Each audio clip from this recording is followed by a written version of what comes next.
Yes, ma'am. Ma'am, roll number is 3301. My topic is multiplexing. Okay. Multiplexing is a technique which allows to send multiple signal over a single data cable. Multiplexing ये ऐसी technique है जिसमें हमारे पास multiple pieces से multiple signals होते हैं जिसको हम एक सिंगल केबल में कन्वर्ट करते हैं ताकि वो एक जगह से दूसरी जगह जा सके. मल्टीप्लेक्सिंग में क्या होता है कि हमारे पास एक साइड पर मल्टीप्लेक्सर लगा होता है और दूसरी तरफ डीमल्टीप्लेक्सर लगा होता है. मल्टीप्लेक्सर का काम होता है कि ये जो हमारे पास डिफरेंट पीसीज हैं, जैसे आप देख रहे हो कि यहाँ पे 3 पीसीज हैं स्क्रीन पे, ये भी अपना सिग्नल सेंड कर रहा है, ये भी पीसी अपने सिग्नल सेंड कर रहा है और ये पीसी भी अपने सिग्नल सेंड कर रहा है. अब मल्टीप्लेक्सर का काम क्या होता है कि इन तीनों के सिग्नल्स को कंबाइन करके एक सिंगल केबल पर कन्वर्ट करना ताकि ये एक जगह से दूसरी जगह जा सके. अब मल्टीप्लेक्सर क्या होता है? A device that combine multiple signal into one signal. Multiplexer जो है वो ऐसा डिवाइस है जो मल्टीपल सिग्नल्स को एक सिंगल सिग्नल में कन्वर्ट करता है ताकि वो कम्युनिकेशन केबल के ऊपर से ट्रैवल कर सकें एक जगह से दूसरी जगह. इसी तरह दूसरी साइड पर दूसरे एंड पर हमारे पास डीमल्टीप्लेक्सर लगा होता है. डीमल्टीप्लेक्सर का काम होता है कि ये जो एक सिंगल केबल पे डिफरेंट सिग्नल्स आ रहे हैं उनको वापस उनको डिफरेंट केबल्स पे कन्वर्ट करना ताकि वो सही अपने पीसी के एड्रेस पर पहुंच सके. मैम आप ठीक है? Yes. ओके. मल्टीप्लेक्सर की दो टाइप्स होती हैं, एनालॉग और डिजिटल. सिग्नल्स हमारे पास सिग्नल्स की दो टाइप्स होती हैं एक्चुअली, एनालॉग सिग्नल्स और डिजिटल सिग्नल्स, जिनको हमने एक जगह से दूसरी जगह भेजना होता है. एनालॉग्स की फर्दर दो टाइप्स होती हैं, फ्रीक्वेंसी डिवीजन मल्टीप्लेक्सिंग और वेव डिवीजन मल्टीप्लेक्सिंग. इसी तरह डिजिटल की एक टाइम होती है time division multiplexing. Time division को फर्दर दो टाइप्स में डिवाइड किया गया है, सिंक्रोनस एंड एसिंक्रोनस में. अब सबसे पहले हम डिस्कस करते हैं FDM, frequency division multiplexing. FDM जो है ये टेक्निक्स हैं, जब हमने डाटा ट्रांसफर करना होता है तो हम डिफरेंट टेक्निक्स यूज करते हैं. तो एफडीएम जो है एनालॉग सिग्नल्स के लिए यूज होता है. It is analogue multiplexing technique. Every signal, हर सिग्नल जो है, जैसे ये देखें आपको पिक्चर में नजर आ रहा होगा कि हमारे पास 3 डिफरेंट टेलीफोन्स हैं. अब इसकी फ्रीक्वेंसी जो है वो डिफरेंट है तीनों की. अब हमें इसको जब सेंड करना है वहाँ हमें इसको डाटा केबल के ऊपर से डाटा केबल पर से इसको गुजारना है तो हमें मल्टीप्लेक्सर के जरिए इन तीनों की फ्रीक्वेंसीज को एक ही केबल के ऊपर हमने इसको डालना है. अब यहाँ से इसकी फ्रीक्वेंसी जो है इसको मॉड्यूलेटर के जरिए हम दूसरी फ्रीक्वेंसी के साथ मॉड्यूलेट करेंगे और फिर इजीली मल्टीप्लेक्सर के जरिए ये फ्रीक्वेंसी, तीनों फ्रीक्वेंसीज आपस में कंबाइन होकर दूसरी जगह पे पहुंचेंगी जहाँ पे इनको जाना है. हर इनपुट सिग्नल जो है उसको एक कैरियर फ्रीक्वेंसी के साथ मॉड्यूलेट किया जा सकता है उसके और ये इलेक्ट्रिकल सिग्नल्स के साथ वर्क करता है जो एफडीएम है. नेक्स्ट हमारे पास टाइप है डब्ल्यूडीएम, वेवलेंथ डिवीजन मल्टीप्लेक्सिंग. ये भी एनालॉग टेक्निक है, एक एनालॉग सिग्नल्स के लिए यूज होती है. वेवलेंथ मल्टीप्लेक्सिंग को हम यूज करते हैं, वेवलेंथ से हमें पता चल रहा है कि यहाँ इसमें हम लाइट का यूज करते हैं. इसमें क्या होता है कि हम मल्टीपल वेवलेंथ जो होते हैं, ऑप्टिकल सिग्नल्स के मल्टीपल वेवलेंथ्स को हम ट्रांसमिट करते हैं एक सिंगल केबल के जरिए. इसमें हम फाइबर ऑप्टिक्स यूज करते हैं और इसमें ये देखें हमारे पास डिफरेंट वेवलेंथ्स हैं. इसको हमने दूसरी साइड पे सेंड करना है तो यहाँ पे क्या होगा कि डिफरेंट वेवलेंथ को एक सिंगल डाटा केबल पे कन्वर्ट करके दूसरी तरफ भेज देगा. नेक्स्ट हमारे पास है time division multiplexing. Time division multiplexing जो है ये डिजिटल मल्टीप्लेक्सिंग टेक्निक है. पिछली जो दो हमने पढ़ी थी वो थी एनालॉग सिग्नल्स के लिए और ये हमारे पास डिजिटल सिग्नल्स के लिए है. हमारे पास जो टाइम डिवीजन मल्टीप्लेक्सिंग होती है इसमें टाइम स्लॉट्स होते हैं. टाइम स्लॉट्स जो हैं हर पीसी को उसका टाइम स्लॉट असाइन कर दिया जाता है. जैसे पीसी 1 को उसका टाइम स्लॉट असाइन कर दिया, 2 को उसका, 3 को उसका, 4 को इसका. अब पीसी 1 जो है वो अपने टाइम स्लॉट के दौरान डाटा सेंड कर रहा है, 2 जो है वो अपने टाइम स्लॉट के दौरान डाटा सेंड कर रहा है, 3 कर रहा है.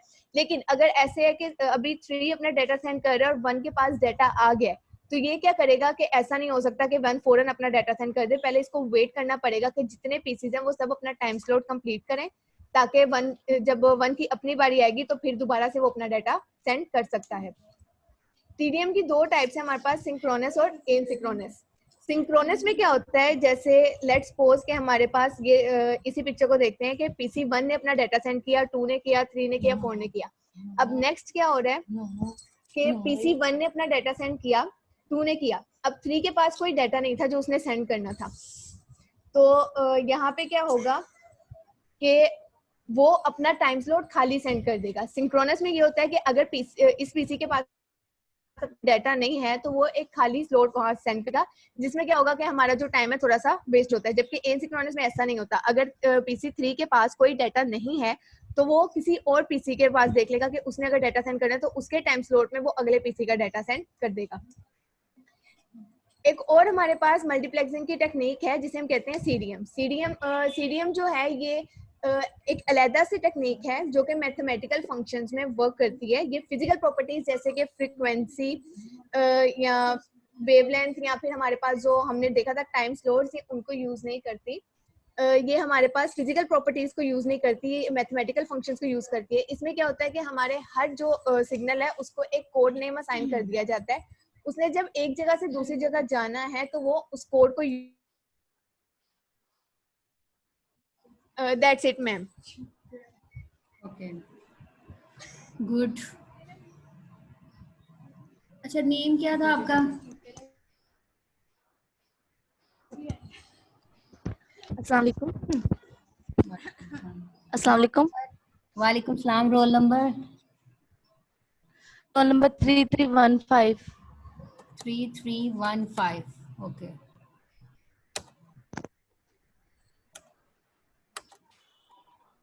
मेरा टॉपिक है switching.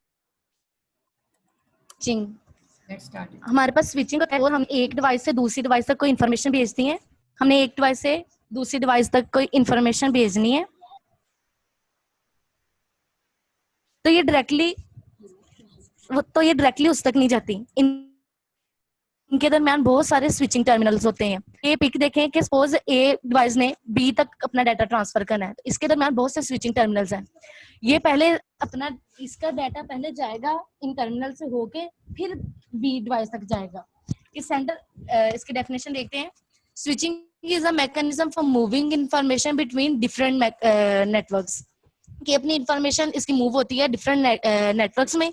In a large network there might be a multiple paths linking sender and receiver. के सेंडर और रिसीवर के दरमियान जब भी इंफॉर्मेशन भेजते हैं इनमें मल्टीपल पाथ्स होते हैं जहां से वो अपनी इंफॉर्मेशन भेजते हैं तो फिर वो उनसे होकर डेस्टिनेशन तक जाती है।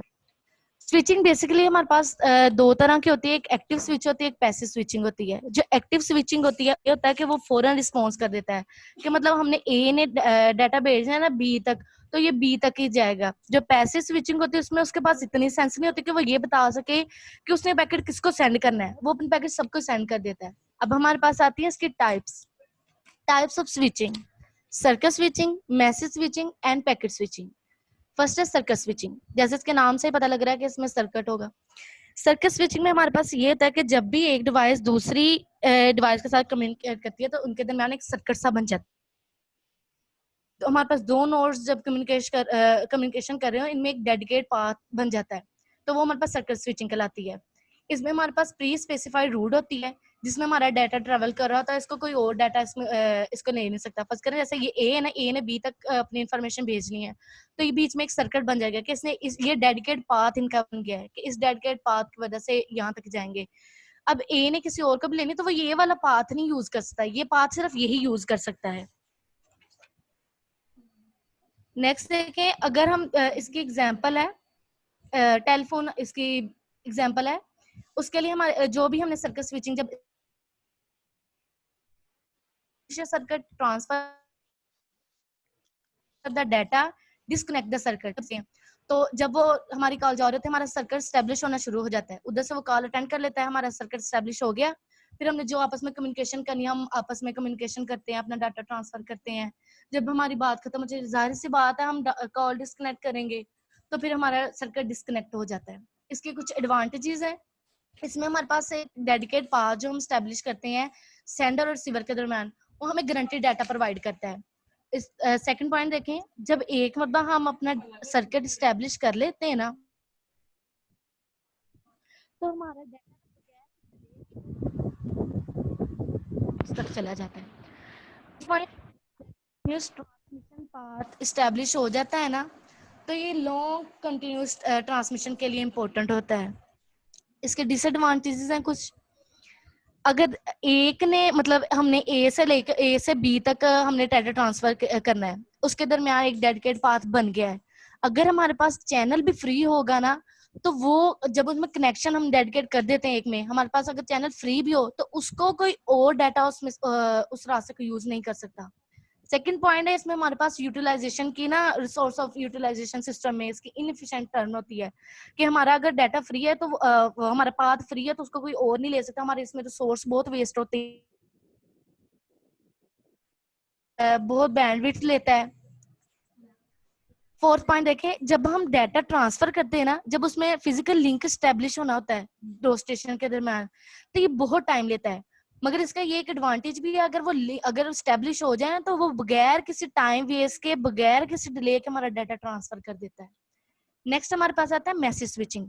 मैसेज स्विचिंग में हमारे पास ये होता है कि हमारा जो हम इसमें कोई डेडिकेट पाथ नहीं बनाते ट्रांसमीटर और रिसीवर के दरमियान। इसमें हमारी ना स्टोर एंड फॉरवर्ड की टेक्निक यूज होती है।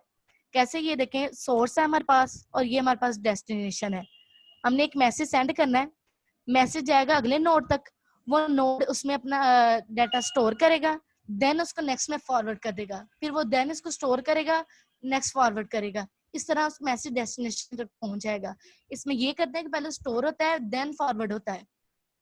इसके कुछ एडवांटेजेस हैं, इसमें चैनल एफिशिएंसी ज्यादा होती है क्योंकि बहुत सारी डिवाइसेस अपना ना चैनल शेयर कर रही होती है।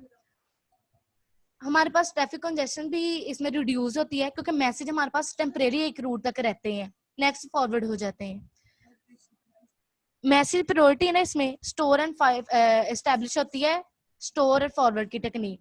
इसके कुछ डिसएडवांटेजेस भी हैं। Message switching is not compatible with interactive application. जो लाइव एप्लीकेशन जैसे हम किस वॉइस कॉल या वीडियो, ये वाली चीजें हम इसमें ये नहीं कर सकते। इसकी हमारे पास बेस्ट एग्जांपल है हमारा ईमेल। हम जब किसी को मेल सेंड करते हैं तो इस तरह होता है, हमारा मेल फौरन नहीं, हमारी मेल फौरन नहीं जाती, कि कुछ टाइम लगता है मेल में, वो डायरेक्ट नहीं जाती, मतलब थोड़ा टाइम लेती है, कि हम उसमें लाइव सेशन नहीं कर सकते। इसी वजह से हमारी मेल वो स्टोर करता है, देन उसको वो फॉरवर्ड करता है, फिर स्टोर करता है, देन फॉरवर्ड करता है, जब तक वो डेस्टिनेशन तक ना पहुंच जाए। तो नेक्स्ट है इसके डिसएडवांटेजेस में है, इसके स्टोर एंड फॉरवर्ड की टेक्निक है ना, ये बहुत एक्सपेंसिव होती है क्योंकि ये इसमें ज्यादा हमारा जो लार्ज लॉन्ग मैसेजेस रखे जाते हैं। बाद औक़ात इस तरह होता है कि हमारी जो मैसेज सेंड किया है ना, तो हमने जो नेक्स्ट नोड तक मैसेज सेंड करना, वो हमें बता देता है कि उसके पास इतनी स्पेस नहीं है, कि मेरे पास इतनी स्पेस नहीं है इस डाटा को ये डाटा लेने के लिए।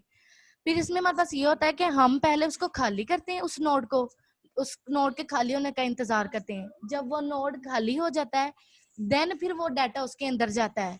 इस तरह हमें इसमें ये स्लो टेक्निक है, इसमें हमें टाइम हमारा वेस्ट होता है, प्रोसेसिंग इसकी लेट होती है। Message switching not recommendable for real time application, जैसे कि पहले बताया कि ये रियल टाइम एप्लीकेशन वॉइस और वीडियो वगैरह ये उनके लिए सूटेबल नहीं है। नेक्स्ट आता है हमारे पास पैकेज स्विचिंग। जब भी हमारा मैसेज छोटे छोटे हम पार्ट्स में डिवाइड कर देते हैं ना, तो हमारे पास वो पैकेट स्विचिंग बन जाता है। अब ये देखें, डिवाइस ए ने भेजना है डाटा बी तक, इसके पास ये 4 पैकेट्स हैं। ये पैकेट्स क्या है, इन पैकेट्स के अंदर है इनका source, destination, intermediate node address, मतलब ईच एंड एवरीथिंग सब कुछ इसमें स्टोर होता है कि उसको पता होता है उसने कहाँ जाना है, कैसे जाना है। यहाँ वो जा रहा है, पैकेट अलग अलग हिस्से में डिवाइड हो गया, छोटे छोटे पार्ट्स में डिवाइड हो गया, वो अपनी वर्किंग कर रहा है। जब इसने डिवाइस बी तक पहुंच जाए, इसके अंदर क्योंकि हमारी इनके सीक्वेंस नंबर्स मौजूद थे, जब इसने डिवाइस बी तक पहुंच जाए तो फिर ऑटोमेटिक उसी सीक्वेंस में, जिस सीक्वेंस में मैसेज सेंड किया था उसी सीक्वेंस में दोबारा वो हो जाता है। इसके हमारे कुछ ये डिफरेंसेस। हमारा जो सर्किट स्विचिंग है, इसमें हम फिजिकल कनेक्शन एस्टेब्लिश करते हैं, मैसेज और पैकेट स्विचिंग में ऐसा कुछ नहीं होता। सर्किट स्विचिंग में हमारे पास होता है कि जो हमारा पैकेट है ना, वो एक ही रास्ता यूज करता है। स्विचिंग टेक्निक, मैसेज स्विचिंग में हमारे पास होता है स्टोर एंड फॉरवर्ड की टेक्निक यूज करते हैं, और पैकेट स्विचिंग में वो इंडिपेंडेंटली ट्रेवल करते हैं डाटा हमारा। इसमें हमारे पास हमें जरूरत नहीं होती कि हमारा जो इसमें हमें जरूरत होती है कि हमें एंड पाथ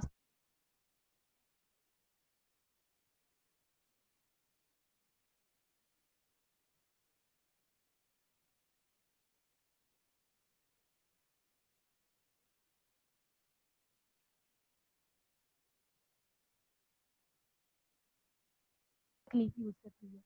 पैकेट स्विचिंग भी स्टोर एंड फॉरवर्ड की टेक्निक यूज करती है। जैसे मैंने बताया कि हमारा जो मैसेज जा रहा है पहले स्टोर होगा, देन वो नेक्स्ट फॉरवर्ड होगा। इसमें भी ये होता है कि वो जो हमारे पैकेट्स होते हैं छोटे छोटे, वो उन्हें पता होता है कि यहाँ हमने जाना है, यहाँ से आगे जाना, पिछले में स्टोर होके देन आगे जाते हैं। ये लास्ट है, ये हमारे पास इंटरेक्टिव ट्रैफिक के लिए सूटेबल नहीं होते और ये दोनों हमारे पास सूटेबल होते हैं। मैम मेरी हो गई है अब। चलिए जी, ठीक है, शाबाश, well thank you done. Ma'am. अब नेक्स्ट रोल नंबर भी इसी से ही देगी प्रेजेंटेशन। जी, अपना नेम और रोल नंबर लाजमी बताओ पहले मुझे, और अपना टॉपिक भी बताओ, मैं लिख रही हूँ। Yes ma'am. यस मैम, क्या कह रही हैं आप मैम? ये कह रही हूँ कि अपना नेम और रोल नंबर लाजमी बताएं। Okay ma'am. मैम मेरा नेम रिमशा तंजील और रोल नंबर 46।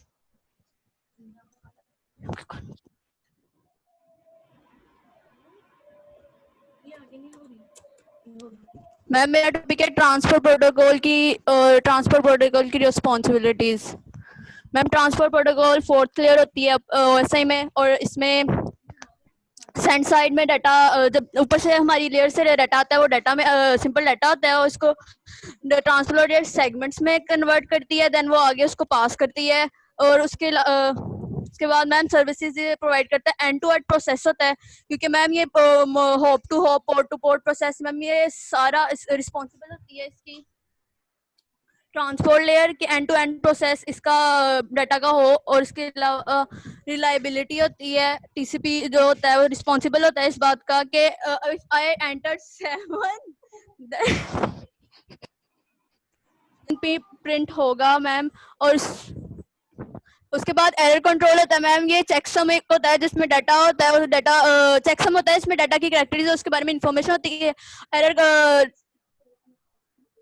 TCP जो होता है वो एरर कंट्रोल करता है यूजिंग चेकसम्स। मैम चेकसम गारंटी देता है कि डाटा जो होता है वो ट्रांसमिट हो रहा है और रिसीव हो, डाटा सेंड भी हो रहा है और रिसीव भी हो रहा है, और इसमें में कहीं करप्ट तो नहीं हो रहा किसी नोड पर। ये इस चीज की गारंटी देता है। TCP इस चीज का रिस्पॉन्सिबल होता है। इसके अलावा फ्लो कंट्रोल होता है, जो फ्लो कंट्रोल के बाद TCP और UDP क्या करते हैं, मैसेजेस को सेगमेंट्स में डिवाइड करते हैं और फर्दर इनको नेटवर्क लेयर में सेंड करते हैं। मल्टीप्लेक्सिंग एंड डीमल्टीप्लेक्सिंग आता है। मल्टीप्लेक्सिंग क्या होता है, मल्टीप्लेक्सिंग में हम लोग इंटीग्रेट करते हैं तो सिंगल ट्रांसमिटेड, मतलब अगर हमारे लैपटॉप पे मल्टीपल टैब्स ओपन है, तो वो जो जिस भी ऐप का या जो भी डाटा हम लोगों ने सेंड करना होगा वो थ्रू इंटरनेट एक ही मीडियम के थ्रू हम लोग शेयर करेंगे। और डीमल्टीप्लेक्सर कोई भी अगर हम लोग रिसीव कर रहे हैं तो उसको वो रिसीव करेगा, मतलब मल्टीपल सिंगल इंटरनेट के थ्रू वो रिसीव हो रहा है और वो मल्टीपल टैब्स को दे रहा है। इसके बाद एड्रेसिंग आ जाती है। एड्रेसिंग होती है, ये एड्रेसिंग है physical address, logical address and port address. Physical address क्या होता है, फिजिकल एड्रेस में सबसे पहले हमारे हम लोग एक फ्रेम सेगमेंट्स में जब उसको डिवाइड करते हैं डाटा, उसमें एक हेडर रखते हैं और एक ट्रेलर रखते हैं। हेडर में डेस्टिनेशन और सोर्स एंटर कर देते हैं, और ट्रेलर में हम लोग एक्स्ट्रा बिट एंटर करते हैं ताकि कोई एरर ना आए रास्ते में। और ये 48 बिट्स का होता है, और ये मल्टीकास्ट, यूनिकास्ट और ब्रॉडकास्ट भी हो सकता है। यूनिकास्ट मतलब ओनली वन रिसीवर, मल्टीकास्ट होगा मतलब मैनी रिसीवर्स होंगे उसके, ब्रॉडकास्ट मतलब पूरा सिस्टम उसको पूरा नेटवर्क रिसीव करेगा। और इसके एग्जांपल क्या हो गया, मतलब ये सिंपल एक लैन के थ्रू कनेक्ट होगा सोर्स और डेस्टिनेशन। सोर्स कोई भी डाटा एंटर कर देगा और वो डेस्टिनेशन तक पहुंच जाएगा। अगर इससे में कोई पोर्ट्स आ रही हैं वो उसका IP एड्रेस चेक करेंगे, अगर वो मैच करेगा तो वो रिसीव कर लेंगे, अदरवाइज वो आगे पास कर देंगे और ऐसे वो डेस्टिनेशन तक पहुंच जाएगा। पोर्ट एड्रेसिंग में क्या होता है,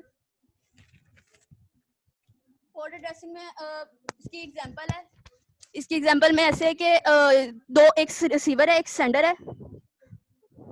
इसमें हम लोगों ने सोर्स और डेस्टिनेशन दोनों का एंटर कर दिया है, और इसके साथ पोर्ट नंबर एंटर कर दिया, हेडर और फुटर एंटर कर दिया है, और वह ऐसे थ्रू इंटरनेट जा रहा है और डेटा लिंक लेयर उसको दोबारा उसका हेडर फुटर चेक करेगा, उसके बाद वो सोर्स डेस्टिनेशन चेक करेगा और ऐसे वो रिसीवर तक पहुंच जाएगा। उसके बाद लॉजिकल एड्रेस आता है। लॉजिकल एड्रेस में क्या होता है, ये इस तरह अगर एक सेंडर कोई चीज सेंड कर रहा है और रिसीवर उसको सेंड करेगा, इसमें हम लोग लॉजिकल मैक एड्रेस यूज करते हैं। मैक एड्रेस क्या होगा, वो डायरेक्ट सेंड नहीं कर देंगे, वो अपना नेक्स्ट रूटर चेक करेगा कि वो उसका उसके राउटर के साथ उसका एड्रेस मैच हो रहा है कि नहीं हो रहा।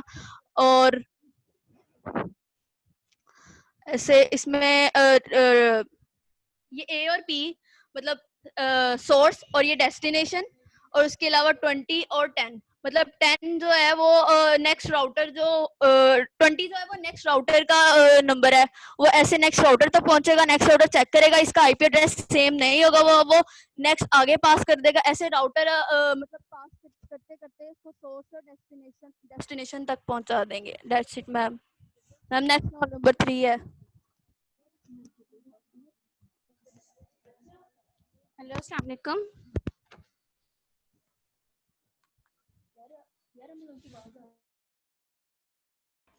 वालेकुम अस्सलाम। हेलो, हाँ जी। अगर कोई ए सेंड करना चाहे क्लाइंट और सर्वर है, तो क्लाइंट एंड जो है हमारे पास वो एक्टिव ओपन होता है और जो सर्वर एंड है वो हमारे पास पैसिव ओपन होता है। इधर एक एग्जांपल है टेलीफोन की। टेलीफोन नेटवर्क में जो डायल अप है वो हम यूज करते हैं कनेक्शन को एस्टैब्लिश करने के लिए।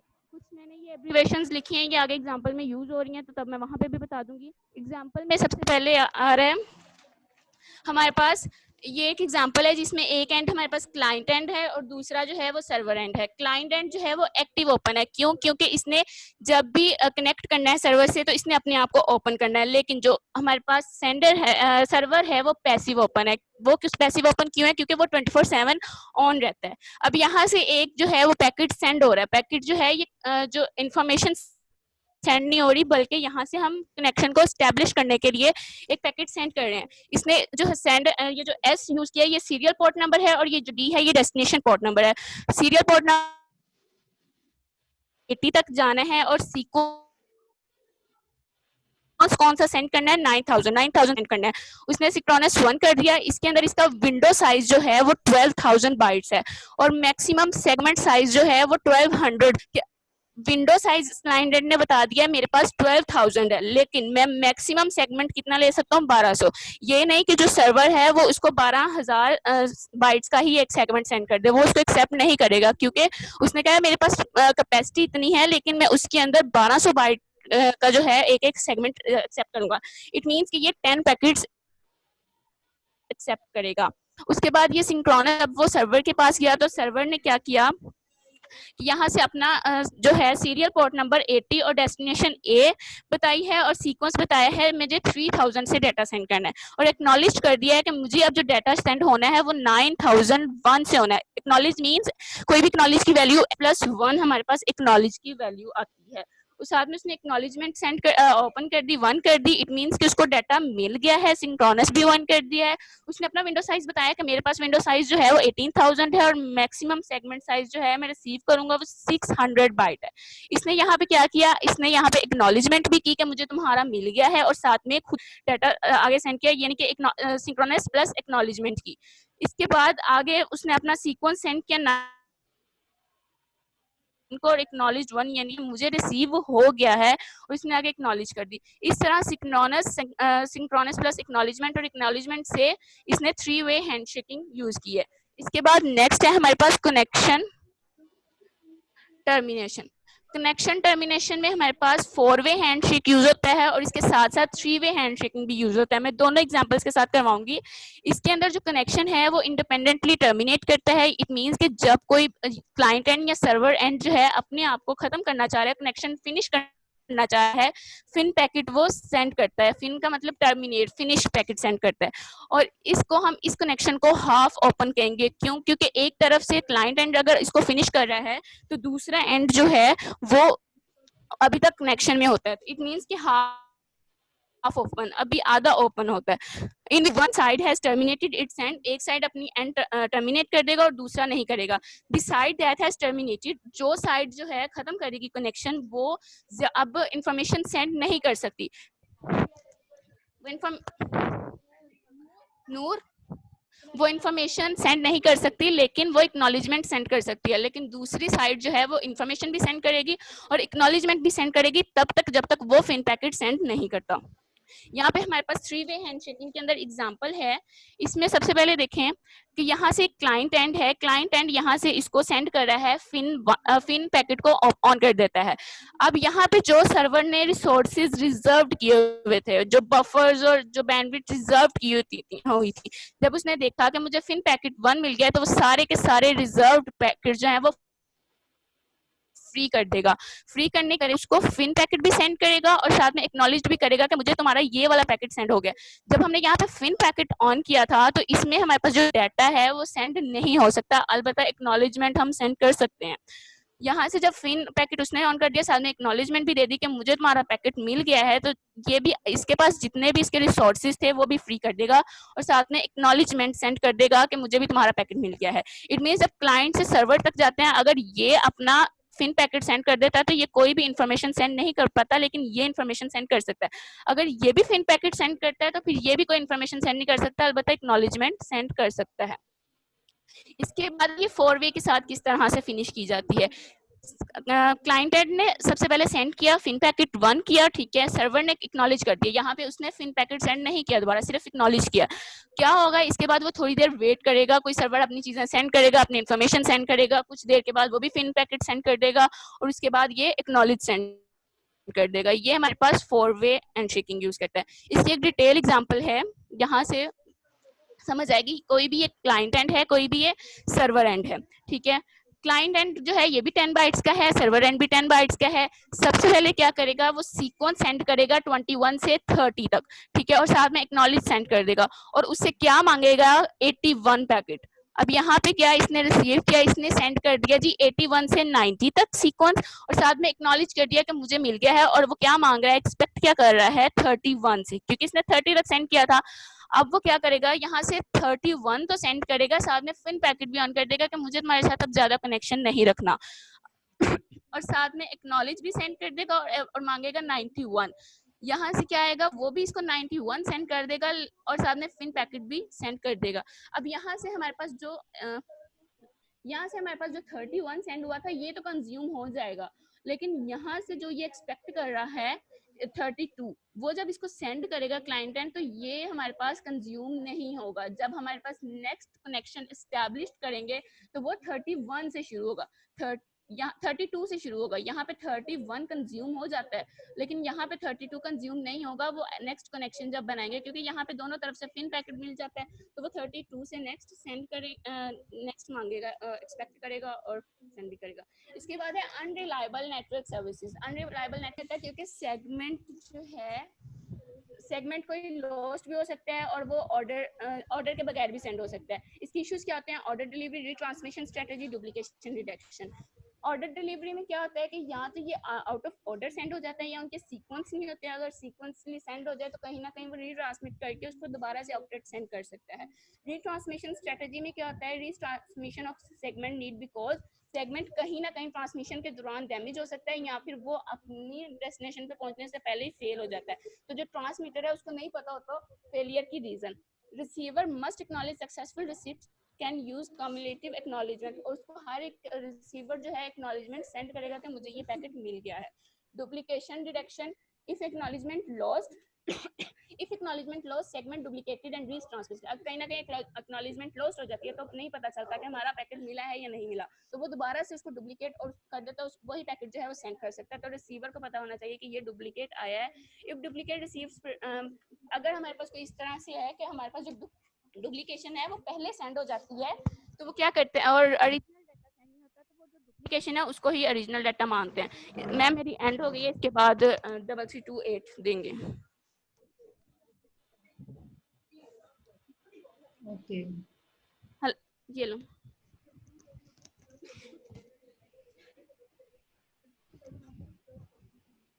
अस्सलाम वालेकुम मैम।